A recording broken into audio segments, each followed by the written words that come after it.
اللہ اللہ اللہ اللہ۔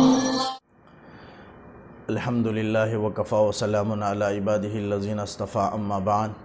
فاعوذ باللہ من الشیطان الرجیم، بسم اللہ الرحمن الرحیم۔ یا ایہا الذین آمنوا استعینوا بالصبر والصلاۃ ان اللہ مع الصابرین۔ صدق اللہ العظیم۔ بزرگان محترم، آج میں آپ حضرات کے سامنے آپ کے لیے اس ویڈیو میں صلاۃ الحاجت کے متعلق کہ کوئی بھی حاجت اور ضرورت ہو، اللہ تعالیٰ سے 2 رکعت نماز پڑھ کر کے دعا مانگے، اللہ تعالیٰ ہر ضرورت کو انشاءاللہ پوری کریں گے، اس لیے کہ ہر ضرورت کو یہ پوری کرنے کے لیے اللہ تعالیٰ سے مانگنے کے لیے نماز سب سے زیادہ بہترین ذریعہ ہے۔ تو آیت میں نے جو پڑھی ہے، تو آج میں صلاۃ الحاجت اور سجدہ شکر ان 2 باتوں کے متعلق کچھ باتیں کہنا چاہتا ہوں۔ پہلی بات صلاۃ الحاجت ہے۔ ہر آدمی کو حاجت اور ضرورت لاحق ہے، کوئی آدمی ایسا نہیں ہے کہ جسے کوئی ضرورت نہ ہو۔ اب ضرورت اور حاجت کیسے پوری کریں؟ اس کے لیے علماء نے لکھا ہے، مجرب عمل ہے کہ اگر کوئی، اور حدیث میں بھی ہے صلاۃ الحاجت کا تذکرہ، کہ کوئی بھی حاجت ہو اللہ تعالیٰ سے کے سامنے حاضر ہو، سجدہ ریز ہو، 2 رکعت نماز ادا کرے، اس 2 رکعت نماز کو صلاۃ الحاجت کہتے ہیں۔ پڑھ کر کے اس کے بعد اللہ تعالیٰ سے دعا مانگے۔ آیت میں اللہ تعالیٰ نے کہا، یا ایھا الذین آمنوا استعینوا بالصبر والصلاۃ، ایمان والو تم صبر کے ذریعے سے اور نماز کے ذریعے سے اللہ تعالیٰ سے مدد طلب کرو۔ ایک تو کوئی بھی ضرورت حاجت ہے تو آدمی صبر کرے، پھر اس کے بعد اس حاجت اور ضرورت کے پوری ہونے کے لیے اللہ تعالیٰ سے دعا کرے، 2 رکعت نماز پڑھ کر صلاۃ الحاجت، ضرور اللہ تعالیٰ اس کی حاجت کو، ضرورت کو پوری فرمائیں گے، اس لیے کہ اللہ تعالیٰ کے علاوہ کوئی حاجت کو، ضرورت کو پوری کرنے والا نہیں، تو اس لیے اللہ ہی سے مانگے، کسی اور سے کوئی امید نہ رکھیں۔ انشاءاللہ جیسے صحابہ کرام تھے کہ صحابہ کرام کو کوئی ضرورت ہوتی، جیسے مشکات شریف میں ایک واقعہ اور دوسری حدیث کی کتابوں میں سیاہ ستہ میں بھی واقعہ ذکر کیا گیا ہے کہ ایک صحابی کو کہ گھر میں داخل ہوئے اور بیوی سے پوچھا کہ کچھ کھانے کو ہے، بیوی نے کہا کچھ بھی نہیں، تو وہ جنگل کی طرف اللہ کی عبادت کے لیے چلے گئے، اور جا کر کے انہوں نے، اب بیوی یہ سوچ کر کے شوہر کچھ لائیں گے اور گھر میں کچھ نہیں ہے، تو چکی انہوں نے تیار کر کے اس کے پاٹ کو تیار کر کے پاٹ کے اوپر اس کے پتھر کو، پاٹ کو رکھا اور دھو کر کے صاف کر کے رکھی تھی، اور جب وہ شوہر آئے تو کہنے لگے کچھ بھی نہیں، تو وہ چلے گئے اور اللہ تعالیٰ سے وضو کر کے 2 رکعت نماز ادا کی، پھر آ کر کے پوچھنے لگے کچھ گھر میں موجود ہیں،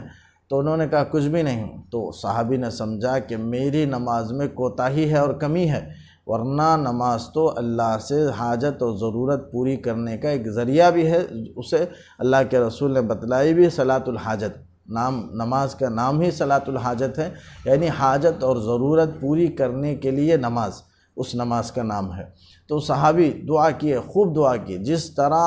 پورے درد اور جذبے کے ساتھ، خلوص کے ساتھ انہوں نے دعا کی ہوگی کہ چکی سے آٹا نکلنا شروع ہوا۔ پھر اس کے بعد آ کر دیکھا، شوہر نے آ کر پوچھا تو بیوی کہنے لگی کہ چکی کے پاٹ سے آٹا نکل رہا ہے۔ اب وہ صحابی آیا اور اس چکی کو اٹھا کر کے دیکھا کہ کہاں سے آ رہا ہے،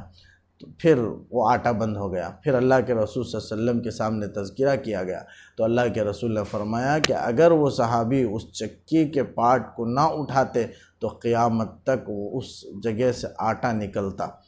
تو یہ ایسے صحابہ کرام پورے اللہ تعالیٰ سے سچے دل کے ساتھ، یقین کے ساتھ، جذبے کے ساتھ، خلوص کے ساتھ، سچے دل سے اللہ تعالیٰ سے حاجت، درد دل کے ساتھ حاجت کو اللہ سے پیش کرتے اور دعا مانگتے، جیسی دعا کرنی ہے اللہ تعالیٰ سے ویسے دعا مانگتے، ضرور اللہ تعالیٰ ان کی حاجتوں کو، ضرورتوں کو پوری کیا۔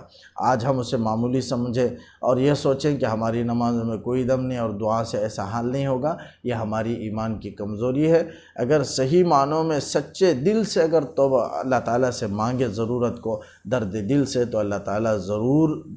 حاجت کو اور ضرورت کو پوری فرمائیں گے۔ تو یہ